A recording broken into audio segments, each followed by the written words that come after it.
જય સ્વામિનારાયણ મિત્રો, સ્વાગત છે તમારું મારી યુટ્યુબ ચેનલ સ્વામિનારાયણ સ્પેશિયલમાં। આજે હું તમારી સાથે લઈને આવી છું ગરડા પ્રથમ પ્રકરણનું 18મું વચનામૃત, વિષય ખંડનનું, હવેલીનું। તે પહેલાં જો તમે મારી ચેનલમાં નવા હોય તો મારી ચેનલને લાઇક અને સબસ્ક્રાઈબ જરૂરથી કરજો। સ્વામિનારાયણ હરિ વચનામૃત ગરડા પ્રથમ પ્રકરણનું 18મું, વિષય ખંડનનું ને હવેલીનું।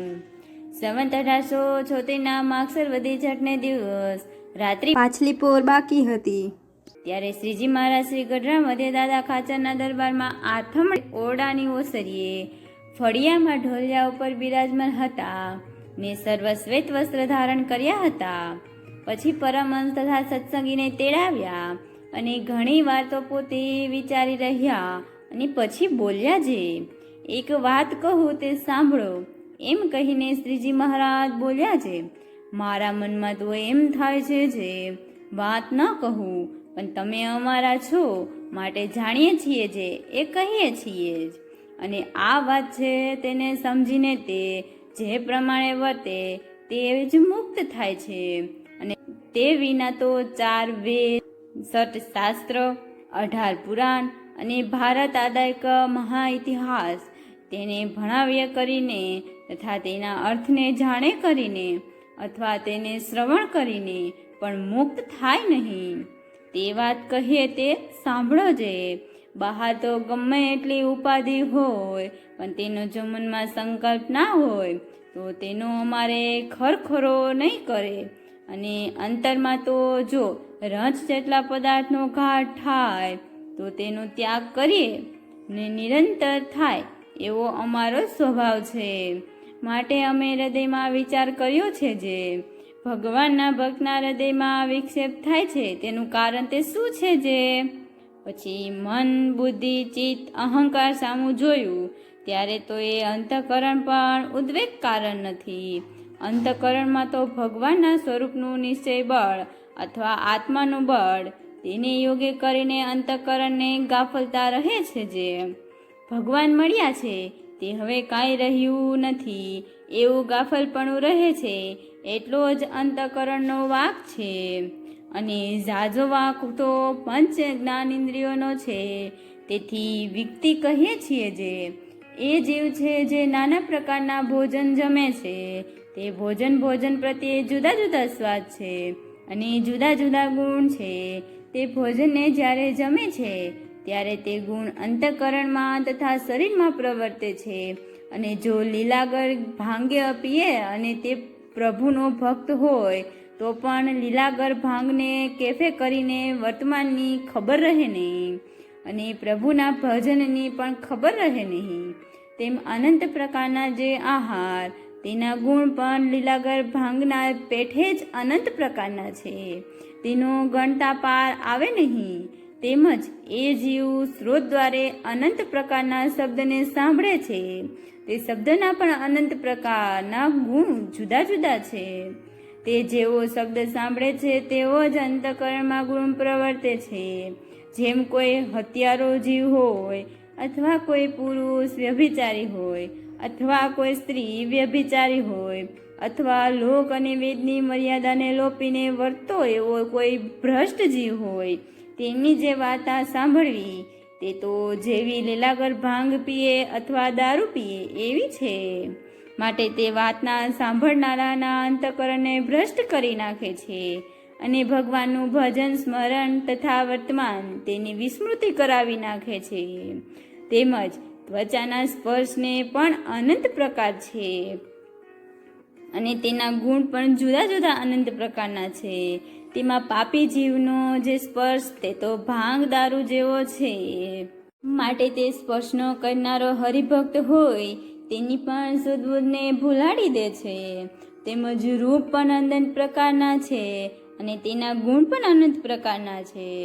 તેમાં કોઈ ભ્રષ્ટ જીવ હોય ને જો તેનું દર્શન થયું હોય તો જેમ લીલાગર ભાંગ તથા દારૂ પીએ ભૂંડું થાય છે તેમજ તે પાપીના દર્શન કરવાનું પણ ભૂંડું થાય છે અને બુદ્ધિ ભ્રષ્ટ થઈ જાય છે।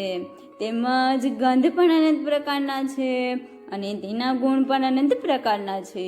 તો જો પાપી જીવ હાથનું પુષ્પ અથવા ચંદન તેની જો સુગંધ લે તો જેમ લીલાગર પીધું બુદ્ધિ ભ્રષ્ટ થાય છે તેમ બુદ્ધિ ભ્રષ્ટ થઈ જાય છે. એવી રીતે જેમ ભૂંડાને યોગ્ય કરીને જીવની બુદ્ધિ ભ્રષ્ટ થાય છે તેમજ પરમેશ્વર અથવા પરમેશ્વરના સંતને વિશે યોગ્ય કરીને જીવની બુદ્ધિ સારી થાય છે. અને જીવની બુદ્ધિ ભ્રષ્ટ હોય તો પણ ભગવાન અને સંતના શબ્દ સાંભળીએ કરીને ઉત્તમ થાય છે.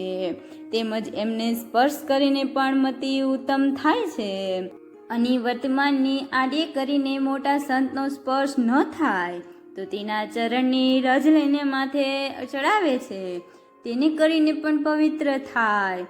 અને તેમ જો મોટા સંતના દર્શન કરીને પણ પવિત્ર થાય, પણ વર્તમાન રાખીને દર્શન કરવા તેમાં જ તે મોટાની પ્રસાદી છે, તેને જેમ જમવે કરીને પણ પવિત્ર થાય છે.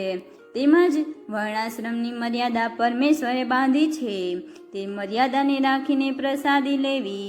અને જેને ન ખપે તેને સાકરની પ્રસાદી કરાવીને પ્રસાદી લેવી. તેમજ તે મોટા પુરુષને ચઢાવ્યું એવું જે પુષ્પચંદન તેની સુગંધી લીધે પણ બુદ્ધિ નિર્મળ થાય છે. તે માટે પંચ વિષયને સમજ્યા વિના જે ભોગવશે અને સાર અસારનો વિભાગ નહીં રાખે અને તે નારદ સંગાદિક જેવો હશે તેની પણ બુદ્ધિ ભ્રષ્ટ થાય. તો જે દેહાભિમાની હોય અને જેની બુદ્ધિ ભ્રષ્ટ થાય તેમાં શું કહેવું? તે સારું એ પંચ વિષયનો યોગ્ય અયોગ્ય વિચાર વિના જે મોડી મેળશે તેનું અંતઃકરણ ભ્રષ્ટ થઈ જશે. અને પંચ ઇન્દ્રિયો દ્વારે જીવે આહાર કરે છે, તે આહાર જો શુદ્ધિ કરશે તો અંતઃકરણ શુદ્ધ થશે. અને અંતઃકરણ શુદ્ધ થશે તો અખંડ ભગવાનની સ્મૃતિ રહેશે. અને જો પંચ ઇન્દ્રિયોના આહારમાંથી એક ઇન્દ્રિયોનો આહાર મલિન થાય છે તો અંતઃકરણ પણ મલિન થઈ જાય છે. માટે ભગવાનના ભક્તના ભજનને વિશે જો કોઈ વિક્ષેપ થઈ આવે તેનું કારણ તો પંચ ઇન્દ્રિયોના વિષય જ છે, પણ અંતઃકરણ નથી. અને આ જીવ છે તે જેવી સોબત કરે છે તેવું એનું અંતઃકરણ થાય છે. તે જ્યારે એ જીવને વિષય જીવની સભામાં બેઠો હોય અને જે જગ્યા પણ સુંદર 7 માળની હવેલી હોય તે હવેલીને વિશે કાચના તકતા સુંદર જડિયા હોય અને સુંદર બિછાના કર્યા હોય, તેમાં નાના પ્રકારના આભૂષણો તથા વસ્ત્રને પહેરીને વિષયી જન બેઠા હોય અને દારૂના શીશા લઈને પરસ્પર પાતા હોય. અને કેટલાક તો દારૂના શીશા ભરેલા પડ્યા હોય અને વેશ્યાઓ થઈ કાર કરી રહી હોય અને નાના પ્રકારના વાજિંત્ર વાગતા હોય ને સભામાં જઈને જે જન બેસે તે સમૂહ તેનું અંતઃકરણ બીજી જાતનું થઈ જાય છે. અને તૃણની ઝૂંપડી હોય તેમાં ફાટેલા ગોદડીવાળા પરમહંસની સભા બેઠી હોય અને ધર્મ જ્ઞાન વૈરાગ્ય અને ભક્તિ સહવર્તમાન ભગવત વાર્તા થતી હોય તે સભામાં જઈને જે જન બેસે ત્યારે તે સમયે તેનું અંતઃકરણ બીજી રીતનું થઈ જાય છે. માટે સત્સંગ અને કુસંગનો યોગ કરીને જેવું અંતઃકરણ થાય છે તેને જો વિચારી જોઈએ તો જાણ્યામાં આવે છે. અને ગબરગંડને તો કાંઈ ખબર પડતી નથી. માટે આ વાર્તા છે તે છેક મૂર્ખપણે પશુને પાડે વર્તમાન હોય તેને તો ન સમજાય. અને જે કંઈક વિવેકી હોય અને કંઈક ભગવાનનો નિશ્ચય હોય તેને તો આ વાર્તા તુરંત સમજ્યામાં આવે છે. માટે પરમહંસ તથા સાંખ્યયોગી હરિજન તથા કર્મયોગી હરિજન એ સર્વેને કુપાત્ર માણસની સંગત કરવી નહીં. અને સત્સંગ મોર તો ગમે તેવો કુપાત્ર જીવ હોય તો તેને નિયમ ધર્મની સત્સંગમાં લેવા, પણ સત્સંગમાં આવ્યા પછી કુપાત્ર તો પણ રાખે તો બાઈ અથવા ભાઈ જે હોય તેને સત્સંગ બહાર કાઢી મેળવું. અને જો ન કાઢે તો એમાંથી જાજુ ભૂંડું થાય. જેમ જે આંગળીએ સર્પ કરડ્યો હોય અથવા કીડિયારનો રોગ થયો હોય અને જેટલું અંગ તો જો તુરંત કાપી નાખે તો પંડે કુશળ રહે ને તેનો લોભ કરે તો ઝાઝો બિગાડ થાય. તેમ જે કુપાત્ર જીવ જણાય તેને તો તત્કાળ ત્યાગ કરશો. અને આ અમારું વચન છે તે ભલા થઈને જરૂર રાખજો. તો જાણીએ કે તમે અમારી સર્વ સેવા કરી અને અમે પણ તમને સર્વને આશીર્વાદ દઈશું.